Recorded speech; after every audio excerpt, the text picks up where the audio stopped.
Bismillahirrahmanirrahim. One, two, three.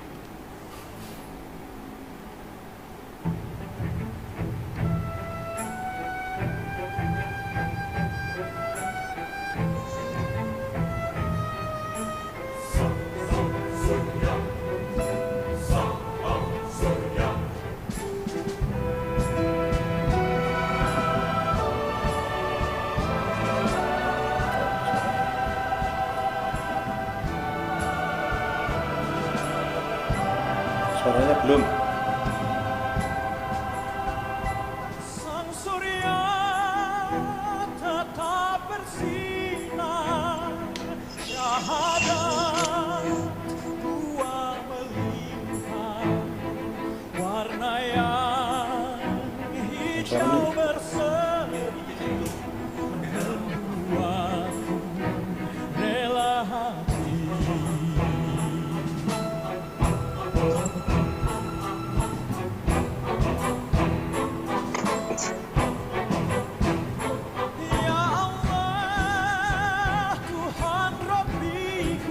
Suaranya betul loh.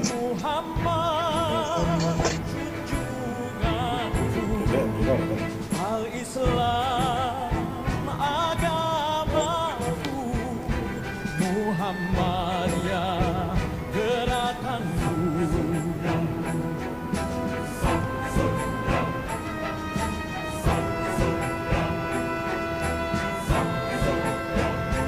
Di timur fajar cerah gemerlap, mengusir kabut hitam, menggugah kaum muslimin, tinggalkan perharuan.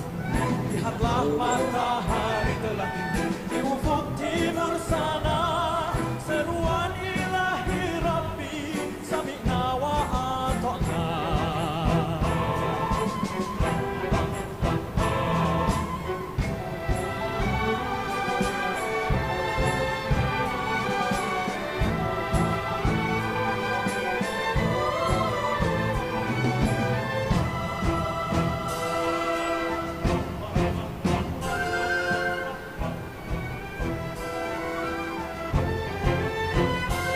Earphone makanya dua ayat dengan 20 menit. Bismillahirrahmanirrahim. Ya Allah, Tuhan Rabbiku, Muhammad junjunganku, Al-Islam agamaku, Muhammadiyah gerakanku.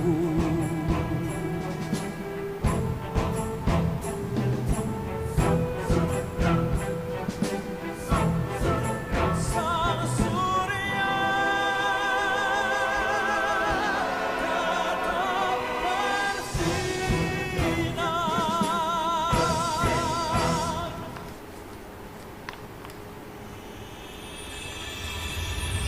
Jaiz munfasil. Kemudian ulaik, lanya juga kita panjangkan sampai dengan 6, karena itu termasuk bacaan mat wajib mutasil. Jadi wa kadzabu bi ayatina ulaik.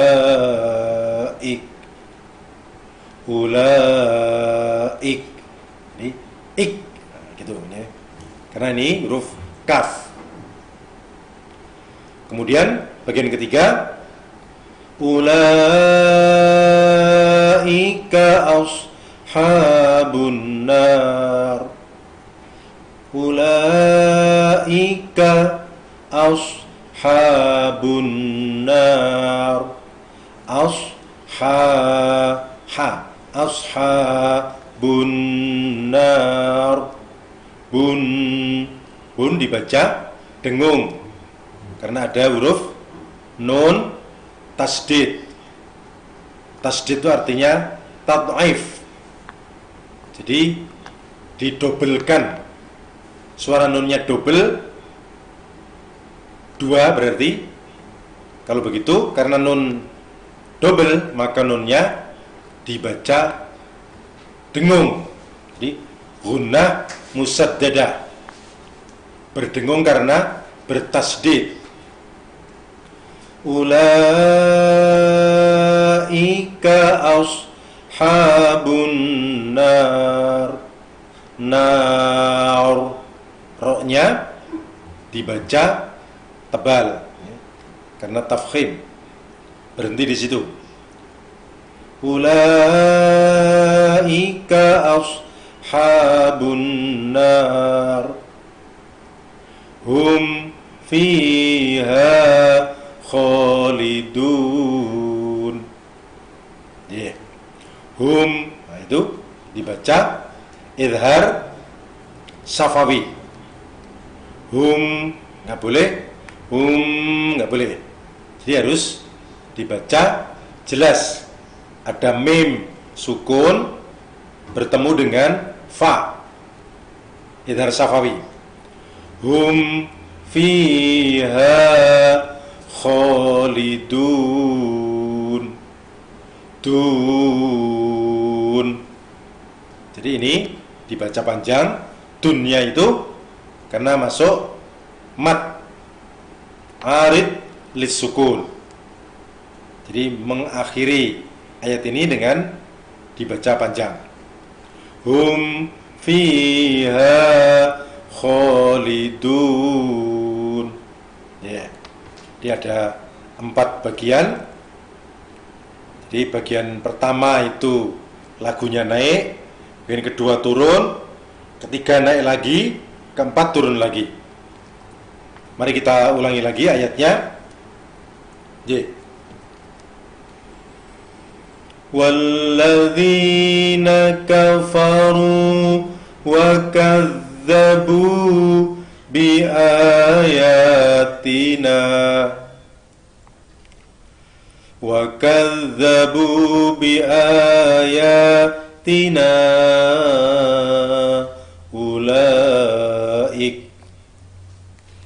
ulaika ashabun nar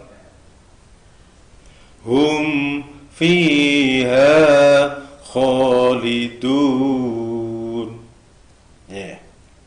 Jadi sebelum kita akhiri, ya cukup 1 ayat saja.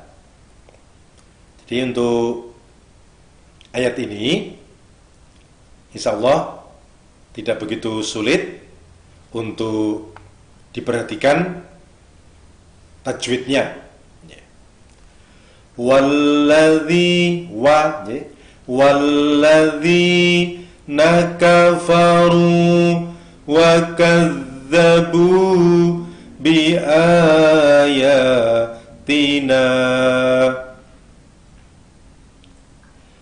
wa kadzdzabu biayatina ulaik. Nanya, tadi saya kurang panjang ini. Wa kadzdzabu biayatina ulaik. Ulaika ashabun nar hum fiha khalidun. Saya kira itu yang perlu kita perhatikan di ayat ini. Mudah-mudahan dengan kita sering bertadarus, kita sering membaca ayat Al-Quran, insya Allah akan semakin lancar dan akan banyak membawa keberkahan, kebaikan yang banyak di dalam hidup kita. Marilah kita perbanyak tadarus Al-Quran di rumah kita masing-masing. Demikian, ini Ustadz Dr. Haji Muhsin Haryanto sudah siap ini. Beliau sudah ada di depan saya. Dan dari saya cukup sekian. Waktu saya turunkan kembali kepada Ustadz Arif Barata. Mohon maaf segala kekurangan dan khilafan. Wallahu a'lam bishawab. Wassalamualaikum warahmatullahi wabarakatuh. Ya, terima kasih kami ucapkan kepada Ustadz Haji Aris Madani SPDI yang telah memimpin atau memandu kita bersama dalam tahsin Quran surat Al-Baqarah ayat 39. Ya, para pemirsa jamaah kajian Baitul Hikmah yang kami hormati, berikutnya sesaat lagi kita akan menyimak bersama kajian kitab Madarijus Salikin karya Ibnu Qayyim Al-Jauziyah yang dalam kesempatan malam hari ini akan disampaikan oleh Ustadz Dr. Andes Haji Muhsin Haryanto MAG. Beliau adalah Direktur Unires Universitas Muhammadiyah Yogyakarta. Tema pada malam hari ini adalah beberapa persoalan penting di seputar masalah taubat, bagian kedua dari 3 tulisan. Berikutnya kepada Ustadz Muhsin Haryanto kami persilakan.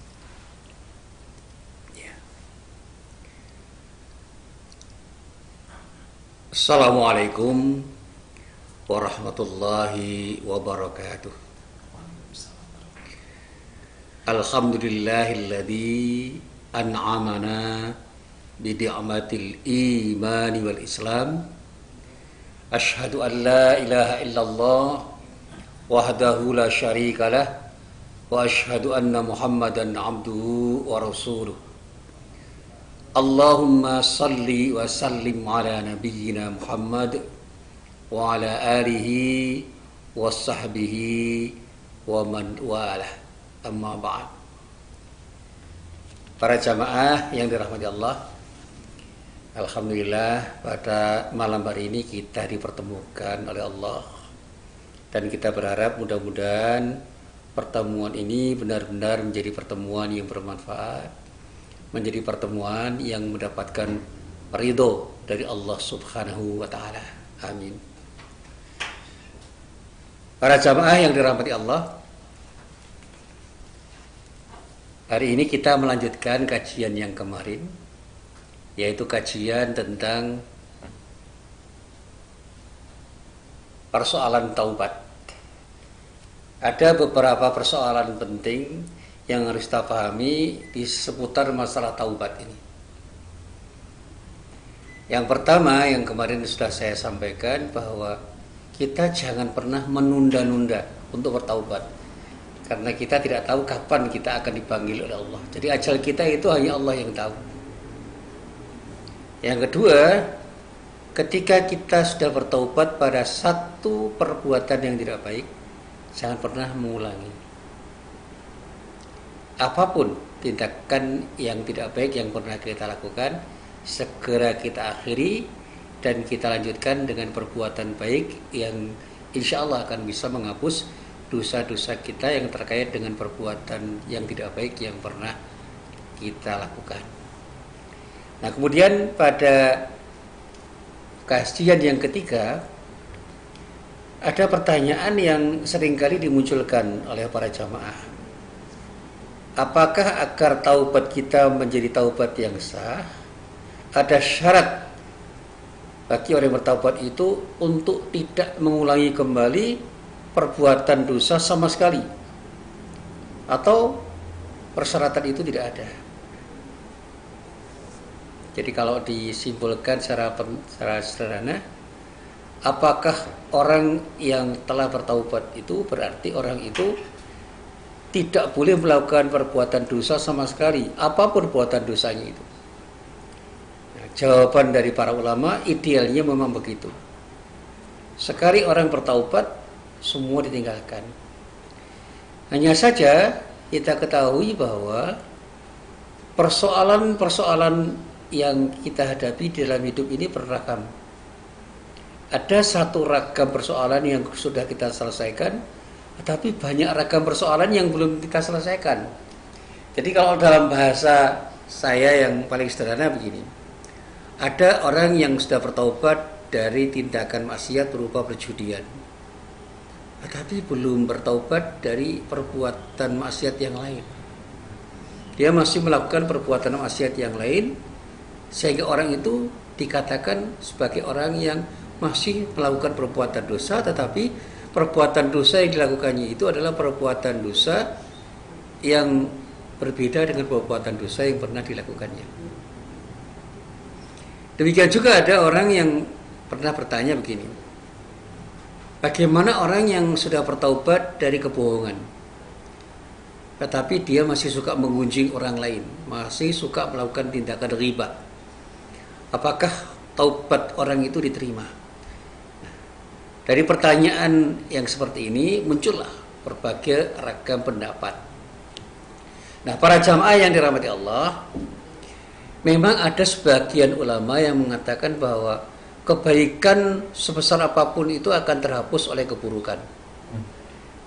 Dan inilah yang sering dikatakan oleh banyak orang bahwa ketika orang itu pernah berbuat baik sebaik apapun dan kemudian di akhir hayatnya dia melakukan keburukan, maka kebaikannya itu akan hilang sebagai akibat dari keburukan yang pernah dia lakukan. Tetapi ada juga yang membantah, tidak seperti itu. Karena ayat-ayat Al-Quran dan hadis-hadis Nabi itu mengisyaratkan bahwa keburukan-keburukan yang pernah dilakukan itu akan terhapus oleh kebaikan yang dilakukan oleh orang itu. Jadi ini pendapat yang berseberangan. Jadi orang yang pernah berbuat tidak baik, berbuat buruk, berbuat maksiat sebanyak apapun, sebesar apapun, ketika di akhir hayatnya dia mengakhiri perbuatan maksiatnya dan melakukan perbuatan yang baik, maka perbuatan baiknya itu akan menghapus seluruh perbuatan buruk yang dia lakukan sehingga dosa-dosanya akan diampuni oleh Allah. Nah, para jamaah yang dirahmati Allah, terkait dengan persoalan itu memang ada hadis yang bisa dimaknai dengan makna yang berbeda-beda oleh sebagian orang. Hadis yang pertama itu hadis yang diriwayatkan oleh Imam Bukhari dan Imam Muslim dari sahabat Abdullah bin Mas'ud radhiyallahu anhu. Dikatakan Rasulullah pernah bersabda, "Innal 'abda la ya'malu bi'amali ahli jannah illa dira'un fayasbiqu alaihi al-kitabu fayamalu bi'amali ahli an-nar fayadkhuluha." Sesungguhnya seorang hamba benar-benar mengerjakan amal penghuni surga sehingga jarak antara dirinya dan surga itu hanya sejengkal. Namun dia didahului ketetapan takdir sehingga dia mengerjakan amal penghuni neraka. Jadi mengerjakan perbuatan yang dilakukan ahli neraka. Lalu dia pun masuk dalam neraka. Disinilah kemudian orang mengatakan, seperti apapun baiknya orang, di ketika akhiratnya dia melakukan tindakan yang tidak baik, dia akan masuk neraka. Sementara itu ada juga hadis yang dikutip oleh Ibnu Qayyim Al-Jauziyah di dalam kitab Madarijus Salikin juz 1 pada halaman 277, dinyatakan innal 'abda la ya'malu bi ta'atillahi sittina sanatan fa idza kana 'indal mauti jara fi wasiyatihi fadakhala an-nar. Sesungguhnya seorang hamba benar-benar mengerjakan ketaatan kepada Allah selama 60 tahun. Nah, menjelang kematiannya dia berbuat aniaya, berbuat zalim, berbuat maksiat, berbuat sesuatu yang tidak baik dalam wasiatnya sehingga dia masuk neraka. Nah, hadis-hadis ini kemudian difahami bahwa kesudahan orang itu akan menjadi kesudahan yang buruk meskipun dia pernah melakukan kebaikan. Sehingga ada orang yang mengatakan bahwa berarti kebaikan itu akan terhapus oleh keburukan. Nah, inilah pendapat kelompok Mu'tazilah yang pada ketika kita berbicara tentang masalah teologi Islam dalam ilmu kalam, kita bisa membaca bagaimana golongan Mu'tazilah mengatakan bahwa kebaikan itu akan terhapus oleh keburukan. Sementara kelompok yang lain, golongan Ahlus Sunnah, mengatakan bahwa kebaikanlah yang akan menghapus keburukan, bukan sebaliknya. Karena ada firman Allah yang intinya menyatakan innal hasanati yudhibnas sayyi'at. Sesungguhnya perbuatan-perbuatan yang baik itu akan menghapus dosa perbuatan yang buruk. Dan Nabi Muhammad sallallahu alaihi wasallam pun pernah bersabda kepada Mu'adz bin Jabal. Ini hadis yang diriwayatkan oleh Imam Al-Baihaqi, sebuah hadis yang berasal dari beberapa sahabat. Diriwayatkan di dalam kitab Syu'abul Iman juz 10 halaman 380, hadisnya hadis nomor 7660, dinyatakan bahwa Rasulullah itu pernah bersabda kepada Mu'adz bin Jabal. Apa sabdanya? Ittaqillaha haitsuma kunta wa adbi sayyi'atal hasanata tamhuha wa khaliqin nasa bi khuluqin hasanin. Bertakwalah kamu kepada Allah dimanapun kamu berada, dan susulilah keburukan apapun dengan kebaikan, niscaya ia akan menghapusnya. Dan bergaulilah manusia dengan akhlak yang baik. Nah, hadis ini kata para ulama menjelaskan bahwa semua kebaikan itu berpotensi akan menghapus keburukan apapun, keburukan yang pernah dilakukan oleh orang. Dan inilah yang kemudian berkembang pendapatnya di kalangan Ahlus Sunnah.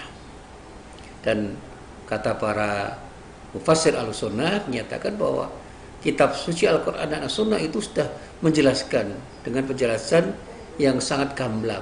Dan penjelasan inilah yang menyanggah pendapat golongan Mu'tazilah yang mengatakan bahwa keburukan itu akan menghapus kebaikan. Sehingga kalau kita kaitkan dengan taubat, ketika seseorang itu bertaubat dan kemudian dia melakukan keburukan, itu bukan berarti kebaikan yang pernah dilakukan itu terhapus. Jadi ketika orang pernah berbuat tidak baik, kemudian bertaubat, lalu pada saatnya dia berbuat tidak baik, entah secara tidak sengaja atau sengaja, itu bukan berarti akan menghapus kebaikan yang pernah dilakukannya.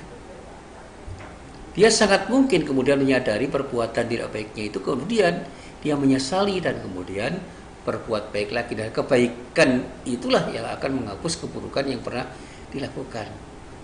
Jadi inilah ini yang disebut kemurahan Allah. Rahmat Allah itu mendahului azabnya. Ini pemahaman ulama Ahlussunnah yang dirujuk dari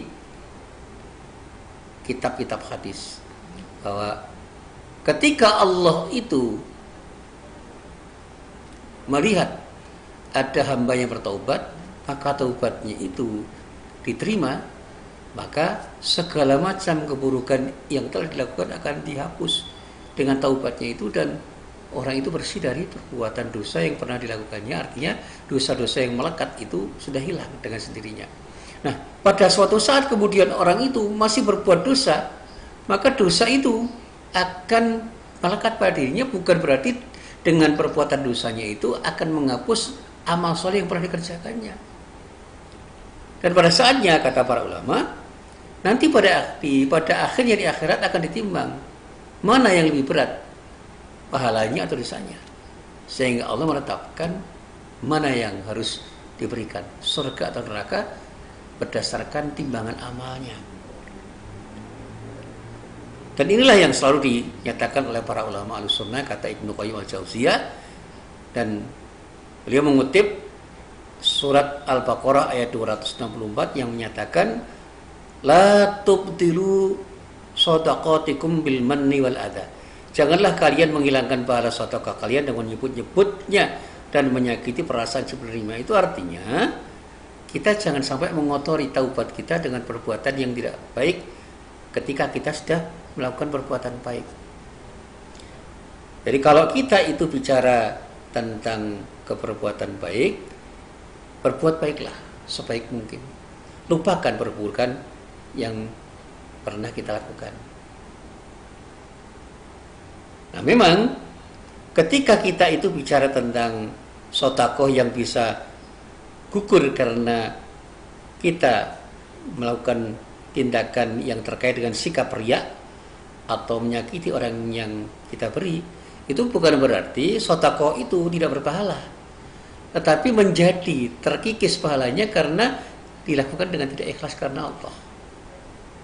Tetapi sedekah itu merupakan perbuatan baik, sehingga kalau orang itu bersedekah dengan niat karena Allah, maka sedekahnya itu akan menjadikan dia berpahala.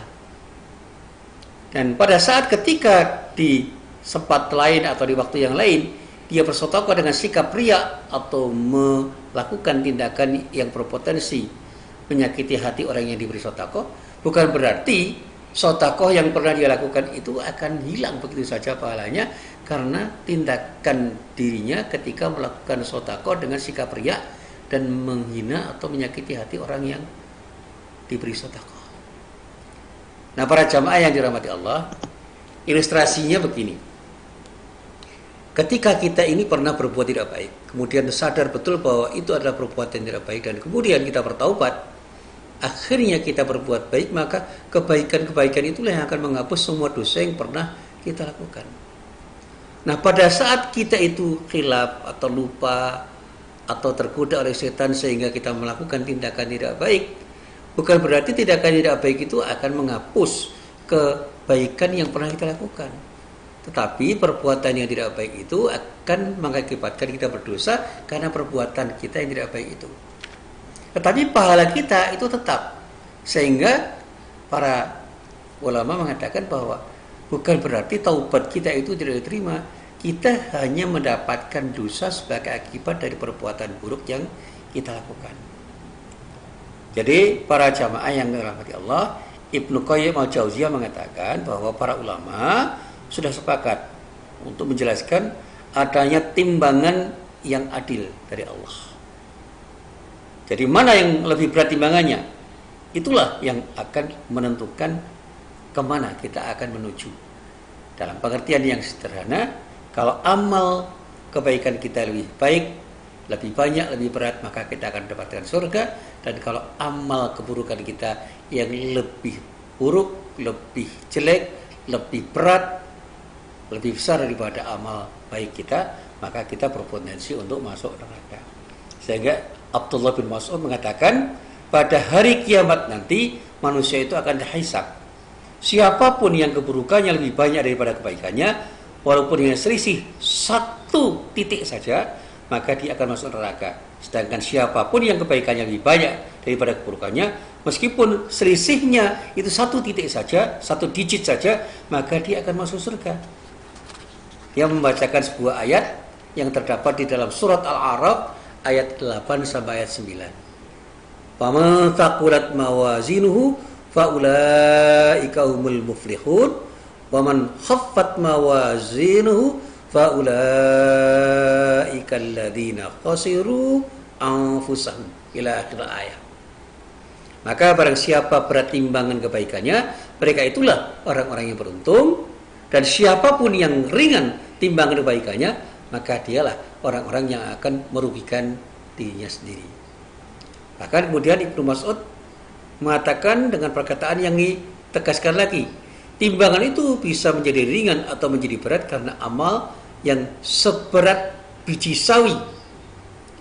Barang siapa kebaikan dan keburukannya itu sama, maka dia termasuk penghuni Al-A'raf, antara surga dan neraka. Ini tambahan dari Abdullah bin Mas'ud. Ini artinya, apakah yang kuat akan menghapus yang ringan sehingga seakan-akan yang ringan itu seperti tidak pernah ada sama sekali, atau kedua belah pihak cukup hanya dengan ditimbang dan kesudahannya diberikan kepada kebaikan yang lebih berat? Nah, dikatakan jika kebaikannya lebih berat, apakah dia mendapat pahala dan tidak disiksa atas keburukan yang dilakukan? Atau jika keburukannya lebih berat, walau hanya selisih 1 keburukan saja, apakah dia dilempar ke neraka? Abdullah bin Mas'ud mengatakan, itulah keadilan Allah. Sekecil apapun kebaikan yang memberikan tambahan kepada kebaikannya, sehingga kebaikannya itu lebih berat dari keburukannya, orang itu akan masuk surga. Tapi sekecil apapun keburukan yang kemudian mengakibatkan keburukannya itu lebih berat daripada timbangan kebaikannya, orang itu akan masuk neraka. Ini pendapat Abdullah bin Mas'ud. Nah, tentu saja semua pendapat itu harus dikembalikan kepada masing-masing alasan yang dinyatakan oleh para ulama itu. Tetapi para ulama mengatakan, jika seorang manusia itu selamat dari syirik, maka dia akan mendapatkan maghfirah dari Allah. Tapi ketika dia masih berada dalam sikap syirik, maka dia akan mendapatkan adab karena sikap syiriknya itu. Timbangan atas kebaikan apapun yang dilakukan orang-orang musyrik itu tidak akan mendapatkan nilai dari Allah. Sehingga taubatnya orang musyrik itu harus total. Dia harus betul-betul membersihkan dirinya dari syiriknya, baru dia melakukan kebaikan. Sebab kebaikan apapun yang dilakukan orang-orang yang musyrik itu akan mengakibatkan kebaikannya itu tidak akan dinilai baik oleh Allah dan tidak akan mendapatkan pahala dari Allah Subhanahu wa taala. Sehingga semua orang yang sudah lepas dari syirik, seburuk apapun dia itu, dia akan mendapatkan pahala dari Allah atas kebaikan yang dilakukannya. Sehingga ketika dia itu melakukan kebaikan yang nilai kebaikannya itu ketika ditimbang oleh Allah itu melebihi keburukan yang pernah dilakukannya di dalam hidupnya, maka dia akan berhak mendapatkan surga yang telah ditetapkan oleh Allah kepada orang-orang yang beramal soleh. Nah, para jamaah yang dirahmati Allah, memang di masyarakat itu ada kelompok-kelompok yang dalam kajian ilmu kalam disebut kelompok Jabariyah yang tidak pernah mencoba untuk merasionalkan alasan-alasan apapun yang terkait dengan persoalan taubat itu. Sehingga mereka bahkan mengatakan serahkan semua kepada Allah, nggak usah kita pikirkan. Kalau Allah menakdirkan dia masuk surga, seburuk apapun dia berbuat buruk di dunia, dia akan masuk surga. Kalau Allah menakdirkan dia masuk neraka, sebaik apapun orang itu berbuat baik, dia akan masuk neraka. Sehingga taubat itu akan diterima atau tidak serahkan pada Allah, tidak usah kita beri penilaian apapun. Nah, ini sikap orang-orang yang punya paham Jabariyah yang memang agak sulit kita berdialog dengan orang-orang seperti itu karena argumen-argumen yang dikemukakan oleh para ulama itu menjadi mentah karena mereka tidak mau lagi untuk berbuat sesuatu dengan menilai sesuatu itu dengan akal mereka. Akan terkait dengan persoalan taubat itu mereka mengatakan soal taubat itu serahkan semua kepada Allah, nggak usah kita menilai apakah taubat orang itu akan diterima oleh Allah atau tidak. Yang jelas Allah Maha menentukan apapun yang akan terjadi pada makhluknya. Sehingga kalau kita bicara tentang keadilan Allah, biarlah Allah itu bersikap adil dengan keadilannya, tidak usah kita menilai dengan penilaian akal kita. Nah, inilah yang kemudian menyulitkan kita untuk berdialog karena orang seperti itu sudah menutup untuk berdialog dengan orang-orang yang mencoba untuk menalar konsep taubat itu dengan penalaran yang rasional. Yang jelas para jamaah yang muliakan Allah, betapapun perdebatan itu masih mengalir dalam kitab-kitab yang bisa kita baca, taubat itu adalah sesuatu yang sangat baik dan punya nilai besar dalam kehidupan kita. Andai kata kita bertaubat, insya Allah keburukan-keburukan yang seberat apapun yang pernah kita lakukan, insya Allah akan dihapus oleh Allah dengan taubat kita, dan kebaikan apapun yang kita lakukan setelahnya, insya Allah akan diterima oleh Allah sebagai kebaikan yang akan memberikan kontribusi kita untuk mendapatkan rahmat Allah, dan pada saatnya kita akan mendapatkan surga yang dijanjikan oleh Allah kepada orang yang bertakwa. Sehingga kalau kita bicara tentang keberlangsungan taubat, maka keberlangsungan taubat itu merupakan syarat kesempurnaan. Jadi kalau ada orang yang bertaubat kemudian dia sama sekali tidak berbuat sesuatu yang tidak baik, itu disebut taubat yang sempurna. Dan bukan merupakan syarat taubatnya itu sah atau tidak. Sebab sulit bagi orang untuk sama sekali tidak berbuat tidak baik. Yang terpenting adalah bagaimana orang itu ketika sudah bertaubat berupaya untuk sekuat kemampuannya melakukan tindakan yang baik dan menghindari perbuatan baik sekecil apapun. Demikian juga ketika orang itu sudah bertaubat, jangan pernah dia beri peluang kepada dirinya dan orang lain untuk menggoda dirinya sehingga dia terjerumus kepada perbuatan buruk. Apakah perbuatan buruk itu seperti apa yang pernah dilakukannya, atau perbuatan buruk itu adalah perbuatan baik, perbuatan buruk yang tidak sama dengan perbuatan buruk yang pernah dilakukannya. Sekali lagi, marilah kita coba untuk kita nalar. Ketika kita bertaubat, jadilah orang yang bertaubat dengan taubatan nasuha. Jangan pernah kita bermain-main dengan taubat. Sekali kita bertaubat, akhiri semua perbuatan buruk yang pernah kita lakukan. Dan semua perbuatan buruk yang pada saatnya pernah kita lakukan, semua harus berakhir dengan taubat kita. Dan ketika kita mau menyempurnakan perbuatan taubat kita atau tindakan kita bertaubat, kita juga harus bisa melakukan tindakan yang terbaik dan menghindari perbuatan-perbuatan buruk. Seperti apapun perbuatan buruk itu, termasuk perbuatan buruk yang tidak sama dengan perbuatan buruk yang pernah kita lakukan. Inilah apa yang bisa saya sampaikan dalam kajian pada malam hari ini, dan mari kita renungkan dan kemudian kita amalkan di dalam kehidupan kita sehari-hari. Assalamualaikum warahmatullahi wabarakatuh.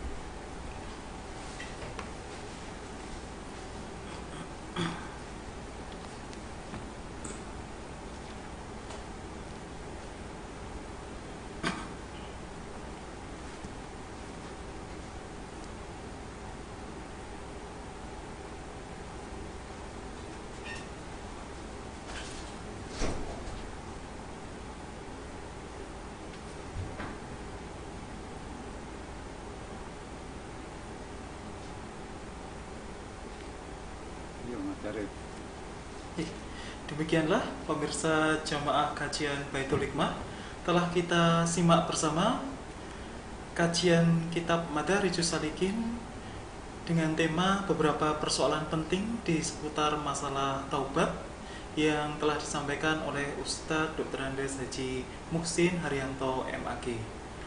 Untuk makalahnya akan kami kirimkan linknya melalui deskripsi atau maupun lewat media lainnya. Mungkin ada kesimpulan atau penutup lainnya, Ustadz Muhsin, kami persilakan. Ya, baik. Ini sebagai simpulan dan sekaligus penutup kajian ini. Dan masih ada satu bagian lagi yang nanti akan saya berikan.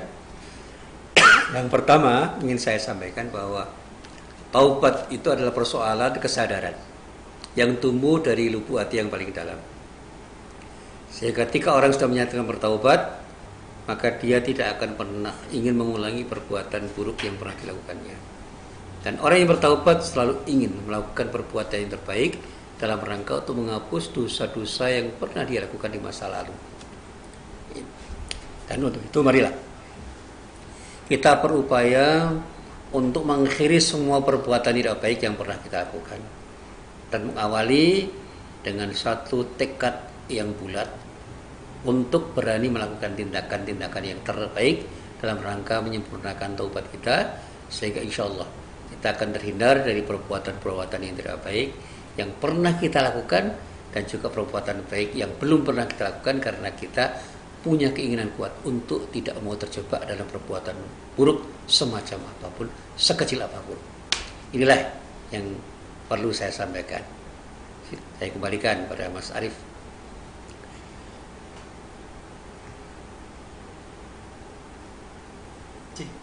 Matur nuwun sangat kepada Ustadz Dr. Andes Haji Muhsin Haryanto MAG yang pada kesempatan malam hari ini telah menyampaikan materi dari kajian kitab Madarijus Salikin dengan tema beberapa persoalan penting di seputar masalah taubat, bagian kedua dari 3 tulisan.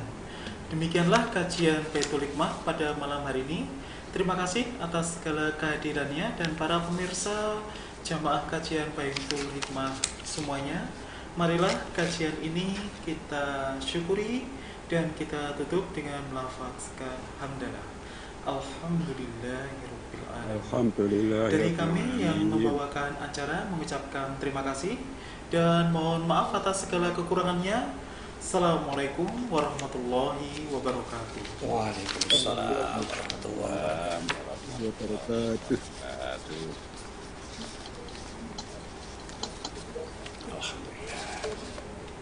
Kampung.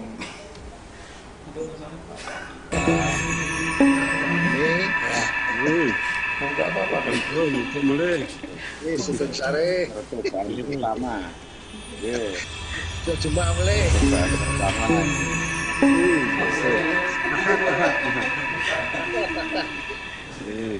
Assalamualaikum. Waalaikumsalam warahmatullahi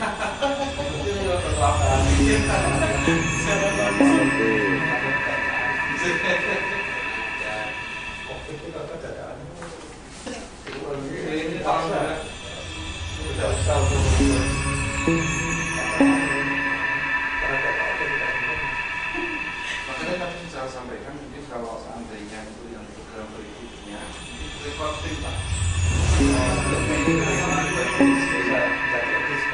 Bisa pergi, kemudian nanti ditampilkannya di jam. Kan gitu. Di jam kajian.